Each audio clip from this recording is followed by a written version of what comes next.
जय श्री कृष्ण। सभी सब्सक्राइबर बंधुओं से विनम्र निवेदन है कि श्रीमद् भगवत गीता के श्लोकों को कृपया शेयर कर ज़्यादा से ज़्यादा लोगों तक पहुँचाएं, क्योंकि श्रीमद् भगवत गीता सनातन धर्म का एक प्रमुख ग्रंथ है जो मानव जीवन के संपूर्ण धर्म दर्शन को सर्वश्रेष्ठ रूप से प्रस्तुत करता है। आज के श्लोक पर आते हैं। श्रीमद् भगवत गीता अध्याय 3 श्लोक 42।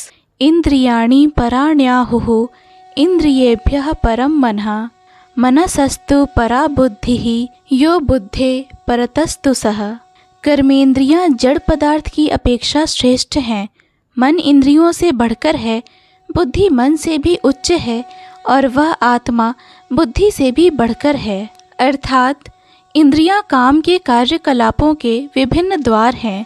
काम का निवास शरीर में है, किंतु उसे इंद्रिय रूपी झरोखे प्राप्त हैं। अतः कुल मिलाकर इंद्रियां शरीर से श्रेष्ठ हैं। श्रेष्ठ चेतना या कृष्ण भावनामृत होने पर ये द्वार काम में नहीं आते।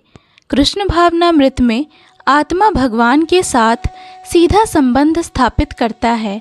अतः यहाँ पर वर्णित शारीरिक कार्यों की श्रेष्ठता परमात्मा में आकर समाप्त हो जाती है।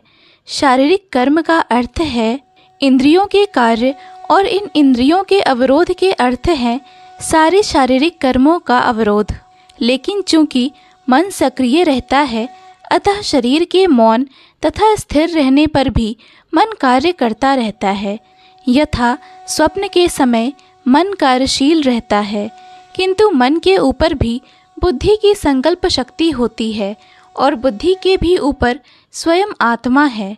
अतः यदि आत्मा प्रत्यक्ष रूप में परमात्मा में रत रहे तो अन्य सारे अधीनस्थ यथा बुद्धि, मन तथा इंद्रियां स्वतः रत हो जाएंगे। कठोपनिषद में एक ऐसा ही अंश है जिसमें कहा गया है कि इंद्रिय विषय इंद्रियों से श्रेष्ठ हैं और मन इंद्रिय विषयों से श्रेष्ठ है। अतः यदि मन भगवान की सेवा में निरंतर लगा रहता है तो इन इंद्रियों के अन्यत्र रत होने की संभावना नहीं रह जाती। इस मनोवृत्ति की विवेचना की जा चुकी है। परम दृष्ट्वा निवर्तते। यदि मन भगवान की दिव्य सेवा में लगा रहे तो तुच्छ विषयों में उसके लग पाने की संभावना नहीं रह जाती।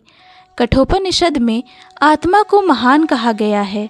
अतः आत्मा इंद्रिय विषयों, इंद्रियों, मन तथा बुद्धि इन सबके ऊपर है। अतः सारी समस्या का हल यह है कि आत्मा के स्वरूप को प्रत्यक्ष समझा जाए। मनुष्य को चाहिए कि बुद्धि के द्वारा आत्मा की स्वाभाविक स्थिति को ढूंढे और फिर मन को निरंतर कृष्ण भावनामृत में लगाए रखे। इससे सारी समस्या हल हो जाती है। सामान्यतः नवदीक्षित आध्यात्मवादी को इंद्रिय विषयों से दूर रहने की सलाह दी जाती है, किंतु इसके साथ साथ मनुष्य को अपनी बुद्धि का उपयोग करके मन को सशक्त बनाना होता है। यदि कोई बुद्धिपूर्वक अपने मन को भगवान के शरणागत होकर कृष्ण भावनामृत में लगाता है तो मन स्वतः सशक्त हो जाता है और यद्यपि इंद्रियां सर्प के समान अत्यंत बलिष्ठ होती हैं, किंतु ऐसा करने पर वे दंतविहीन सांपों के समान अशक्त हो जाएंगी।